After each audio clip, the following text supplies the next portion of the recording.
Inshallah, dy fjalë në lidhje me vlerën, rëndësinë dhe peshën që kanë ditët që janë në vijim. Përse bëhet fjalë?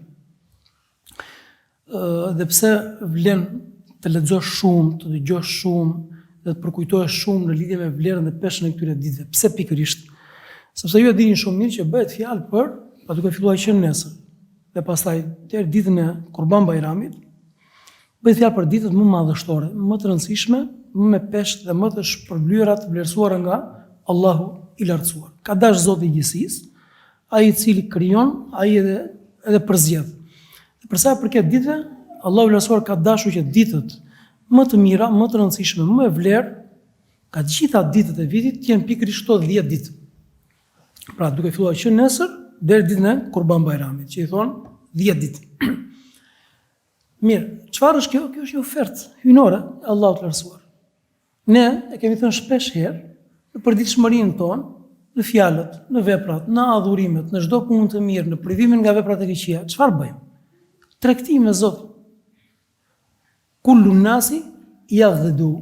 Çdo njeri, thot pejgamberi alayhisalam, bën çdo mëngjes që gdhihet, bën tregti. Përqendroni pak në këtë hadith. Sa është madhështor, shtronditës, është dhe i frikshëm në një farë mënyrë. Çfarë thot pejgamberi sa? Çdo njeri, çdo ditë që gdhihet, çfarë bën tregti, tregton, çfarë tregton? Shpirtin e tij. Faba'iu nafsuhu, famu'tiquha aw mubiquha. Tregton xhanin e tij, shpirtin, veten e tij. Pra, ne marrim veten tonë dhe nxjerrim në treg. Si e nxjerrim në treg? Nëpërmjet veprave, fjalëve, që grumbullojmë, që korrim gjatë ditës. Çfarë do ndodhi? Rezultati i cili do të jetë, o e çliron, e shpëton dhe i bën risk xhenetin, kësaj vete, thot pejgamberi sa, ose e merr dhe e shkatron atë. Mirë, po të ishte një ditë, hajde do mbledhin forcat, e do ja qellojmë vëllai ton. Po të ishte punë një ditë ose një javë, çdo ditë. Kullu nasi yaghdhu. Çdo ditë që gdhihet, njeriu bëhet tregtar i shpirtit të tij, i xhanit të tij, vetes së tij. Thënë ndryshe, pra, çfarë bëjmë ne në jetën tonë, me jetën që na ka dhënë Zoti?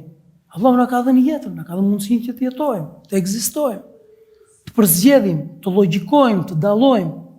Çfarë bëjmë ne me jetën tonë? Tregtim me Zotin e gjithësisë. Tregti. Ne nxjerrim produkt në treg, Allahu e blen atë. Çfarë nxjerrim ne në treg? Gjithçka që buron prej nesh. Duke filluar që nga adhurimet klasike, namazi, agjërimi, zakati, sadakat, përkujtimi, deri tek për ata të cilët janë vizionarë, për ata të cilët janë të mençur dhe me ambicie të lartë, deri tek të gjitha punët e tjera të cilat ne i bëjmë me një jetë të mirë dhe në një farë mënyrë kujtja në cilin treg i nxjerrim për të shitur, tregun e Zotit, tregun hyjnor. Le të meditojmë pak në lidhje me këtë gjë. Çdo ditë. Dakor? Prandaj e cekëm pak edhe përsëri dhe në xhumë, që apo në një mësim nuk e di se ku, kujtohet se ku e përmendëm, që besimtari çfarë bën? Çfarë? Pra Allahu na thua çfarë blen? Jo vetëm adhurimet, të cilat ne i njohim, ato klasiket, ato të njohurat, por gjithçka që buron prej nesh. Çdo pikë djerse, çdo mund, çdo merak, çdo more një gjëm nëse të shpon, dakor? Dhe nëse duron për hir të Zotit të lartësuar. Ta blen kush? E blen Allahu i lartësuar. Mirë, këto vepra të mira dhe këto adhurime, si i blen Zoti i gjithësisë? E di.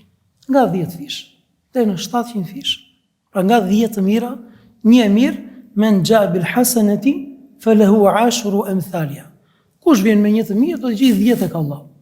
Po mirë, pastaj në varësi të cilësisë, në varësi të sinqeritetit dhe në varësi të saktësisë, në varësi të kujt? Çfarë thash? Të sinqeritetit.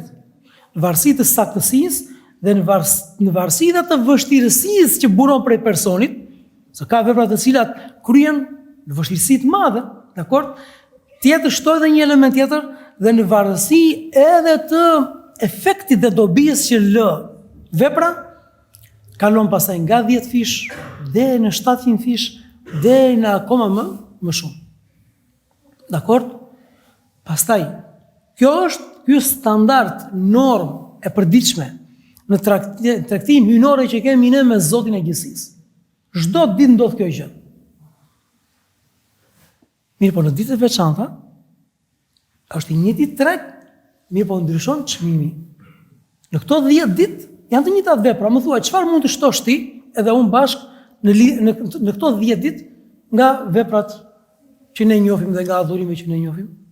Asgjë, përveç kuptohet ato të cilat kanë vaktin. Pjesa tjetër është Kur'an, është namaz, është agjërim, ose është lexim Kur'ani apo është bamirësi dhe kështu me radhë.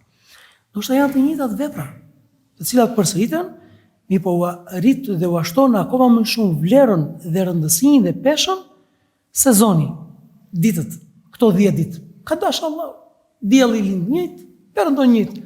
Ka dash Zoti i gjithësisë të shpërblej këto vepra, këto adhurime, hamdullah, më mirë dhe më shumë se sa në ditët e tjera.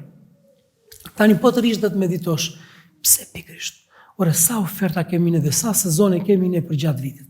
Gjumaja, festa javore, sezon më vete, çfarë shpërblimi ka? Edhe Ramazani, dhe pastaj nata e Kadrit, dhe pastaj 10 ditët e Dhulhixhes dhe kështu me radhë. Lind pyetja, në popujt e mëparshëm vallë kanë qenë këto oferta?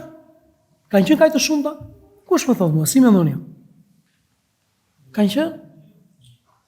Mund të kenë qenë, por Allahu di më së miri jo në këtë mas.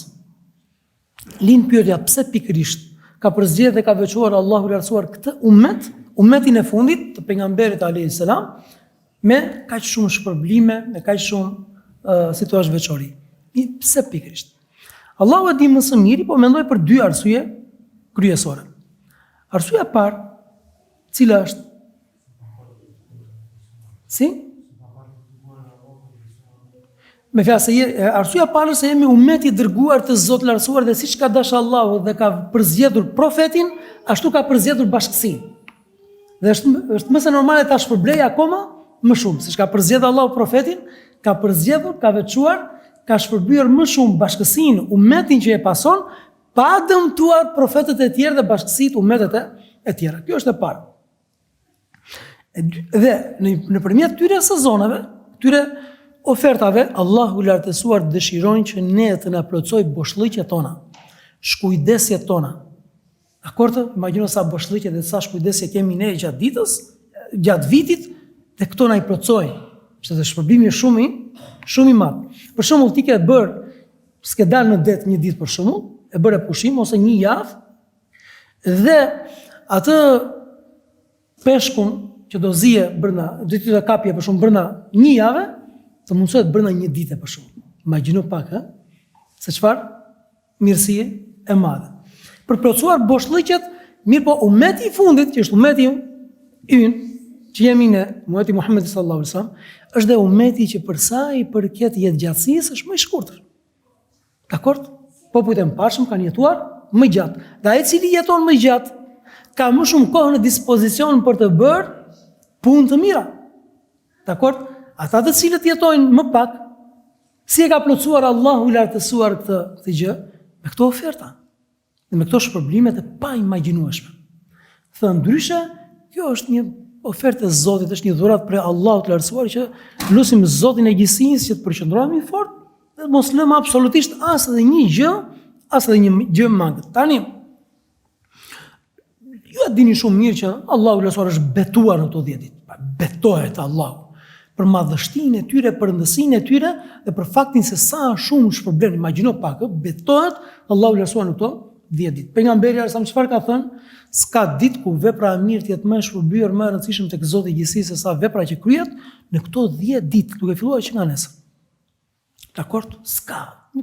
Ti mund të bësh vepër të mirë jashtë këtyre 10 ditëve, asnjëherë nuk e arrin vlerën dhe shpërblimin e këtyre e kësaj vepre, siç do ta marrësh në këto 10 ditë. Tani, diçka tjetër shumë e rëndësishme është edhe fakti sepse në këto 10 ditë kanë thënë dietarët, ka veçuar Allahu i lartësuar edhe për faktin se në këto 10 ditë bashkohen që të gjitha adhurimet. Haxh, kurban, dakor, dita e Arafatit, agjërimi i ditës së Arafatit, Gjitha, pastaj ajo ritualet e zakonshme që ka besimtarit të përditshme që ka. Bashkojnë që të gjitha në këto 10 ditë gjitha adhurimet për besimtarin. Prandaj arrit akoma edhe më shumë vlerë. Mirë, çfarë duhet të kemi parasysh që mos të zgjatem shumë? Çfarë duhet të kemi parasysh? Gjë e parë, detyra e parë që duhet kryej besimtari musliman në këto 10 ditë, cila është? Më kryesorja, më e rëndësishme. Fala tadhlimu fihinna anfusakum. Mos i bëni padrejsi vetes tuaj në këto ditë. Kjo është detyra kryesore, më e rëndësishme. Edhe nëse nuk shton shumë. Pse? Sepse muaji Dhulhijhe është një prej 4 muajve të shenjtë, apo? Porosia e Allahut që duhet i përmbajnë besimtarët në muajt e shenjtë, në 4 muajt e shenjtë, cila është porosia kryesore? Këto janë muaj që i ka përzgjedhur Allahu, mos i bëni padrejsi vetes tuaj, mos i bëni zullum vetes tuaj në këto ditë. Mos i bëj padrejsi. Si mund t'i bëj robi padrejsi vetes së tij? Si? Duke marrë kamzhikun dhe duke i qelluar? Jo. Mos i bëj padrejsi vetes tënde duke rënduar zemrën. Dakor? Duke rënduar gjuhën. Duke bërë gjunahe, duke u mësyr gjunaheve. Me shikim, me dëgjim, me zemër, me gjuhë, me pasurinë tënde, pa kontrollohu. Mos i bëj padrejsi. Kujdes nga thashethemen, nga përgojimet, nga ligësit, asgjë. Këto 10 ditë ruaj veten tënde. Kjo është porosia kryesore që na ka dhënë Allahu i lartësuar që ne duhet të përmbajmë në këto, në muajt në përgjithësi, muajt e shenjtë, por në veçantë në këto 10 ditë. Pastaj fill pas kësaj vënies së jetë kësaj porosie, cila është vepra më madhështore që duhet të përkushtohet besimtarit. Thoni, cila është? Tekbir tjetër, të përsosi farzet. Të përsosi farzet. Kush ka një mangësi me farzin, ta përsosi atë. Kush ka një mangësi me namazin, është momenti ideal ta përsosi namazin. Kush ka mangësi me abdestin, ta përsosi abdestin. Kush ka mangësi me pendimin, me teuben, ta përsosi pendimin. Tani është momenti. Kush ka mangësi me raportin me prindrit, dakor, ta përsosi atë. Raportin me familjar, ta përsosi atë. Pra nuk mund të ketë vepër më të mirë në 10 ditët e përzgjedhura të Allahut të lartësuar, që janë 10 ditët e Dhulhijhes, se sa të obliguara. Përsosja e veprave të obliguara, edhe nëse nuk bën besimtari asnjë punë vullnetare. Por çfarë ka bërë? Ka përsosur obligimet. Nga argumentomi në lidhje me këtë gjë, nga hadithi kutsi ku Allahu i lartësuar thotë, dhe nuk ka mënyrë dhe vepër me anë të cilës afrohet më së shumti dhe më mirë robi im drejt meje tek unë, se sa ajo gjë që i kam bërë të obliguar. Se sa detyrat, se sa ajo gjë që është obligative. Prandaj çdo gjë që na ka bërë detyra Allahu i lartësuar, ky është momenti më i volitshëm për ta përsosur atë. Ai i cili falet po nuk është i rregullt, e përsos çdo gjë. Dakor? Tjetër gjë. Pastaj ai përmendi profesori tekbiri. Dhe tekbiri, Allahu na falë që të gjithë, në përgjithësi të gjithë muslimanëve, është prej atyre veprave dhe prej atyre suneteve i cili në një farë mënyre është harruar. Dhe ishte Amri radiallahu anhu dhe Ebu Hurajra, në mos gaboj, të cilët qëllimisht bashkarisht dilnin në për tregje, në për rrugë dhe në për tregje në ditët e Dhulhijhes, sa po fillonte muaji Dhulhijhe, dhe e çonin zërin e tyre me tekbira, vetëm për të kujtuar njerëzit me këtë sunet. Allahu Akbar, la ilaha illallah, Allahu Akbar, walillahil hamd, që përfshi 3 ky tekbir, kjo formë e tekbirit, përfshi 3 fragmente ose 3 pjesë. 3 adhurime më vetëm më saktë. Madhërimin e Allahut, Allahu Akbar, tehlilin, tauhidin, veçimin e Allahut me adhurim, la ilaha illallah, që se cila prej tyre penshon më shumë se malet, qiete dhe toka bashkë, dhe treta, dhe falënderimi i takon Allahut lartësuar. Pra imagjinoni, brenda një fjalie, çfarë bashkon besimtari? Bashkon tek madhërimi mes madhërimit të Allahut, tauhidit, veçimit të Allahut lartësuar në adhurim, dhe treta cila ishte mirënjohje. Unë jam mirënjohës ndaj Allahut të lartësuar. Prandaj që tani madje Po që nesër duke filluar këto ditë bëjmë tekbir në vetet tona, në shtëpi, në rrugë. Dakord, bashkësia nuk na mirë kuptojnë që ne të dalim nëpër tregje dhe në rrugë dhe të çojmë zërin dhe të bëjmë tekbire dhe nuk e di se sa prej urtësisë është, mirë po në xhami apo në veten tënde apo aty në shtëpi, sa më shumë aq më mirë, madhëroje Zotin. Allahu Akbar, Allahu Akbar, la ilaha illallah, Allahu Akbar, walillahi alhamd. Deri kur? Deri sa të mbarojnë edhe ditët e teshrikut. Pa tekbiret. Tjetër gjë, pastaj prej punë, mos harroni, agjërimi ditës së Arafatit, s'ka dyshim që pejgamberi sa më thotë falen gjunat e vitit të shkuar dhe vitit pasardhës. Që do thotë falen gjunat e 2 viteve. Tjetër gjë, pastaj secilit Allahu i lartësuar i hap dyert të ndryshme për punëve të mira. Porta të ndryshme. Dikujt ja jep Zotit e leximi i Kuranit, dikujt ja jep tek dhikri, dikujt ja jep tek sadakaja, dikujt ja jep Allahu i lartësuar tek aty që ndron tek respekti ndaj dhe përkushtimi ndaj prindërve, dikujt ja jep diku tjetër, shiko ku ta ka dhënë Allahu ti. Ku ti ka hapur ti portat e mirësive, aty përqendrohu. Pa lënë edhe pa qenë i kujdesur tek e tjera. Mi po aty ku e gjen veten tënde më shumë, aty, diku është sadakaja, diku është bamirësia dhe kështu me radhë. Sa më shumë porta të hajrit të hapen në këto 10 ditë, aq më mirë është. Duke edhe një herë e theksoj dhe e përfundoj, duke dhe mbi të gjitha është plan program që të jemi sa më të dëlirë nga gjunat. Në këto ditë dhe të përpiqemi sa më shumë që mos i bëjmë padrejsi vetes tonë me ndihmën e Allahut të lartësuar. Mirë, kjo është thjesht një përkujtim i shkurtër në lidhje me këto ditë, që lutem Allahun e lartësuar të na lehtësoj dhe ta mundsoj që të bëjmë sa më shumë punë të mira. Unë nesër, inshallah, me ndihmën e Allahut të lartësuar, do të nisem për në haxh, do shkoj të bëj haxhin për dikë prej vëllezërve që kanë ndruar jetë. Familja e tyre më ngarkoi, pa bedel quhet. Dhe lutem Allahun e lartësuar që ju t'ja kaloni sa më mirë dhe t'ju gjej më mirë sa çulash. Dhe që të na lehtësoj Allahu i lartësuar që të shfrytëzojmë këto ditë dhe këto adhurime në mënyrën më të mirë të mundshme. Allahu i ruaj. Subhanallahu wa bihamdihi, ashhadu an la ilaha illa anta, astaghfiruka wa atubu ilayk.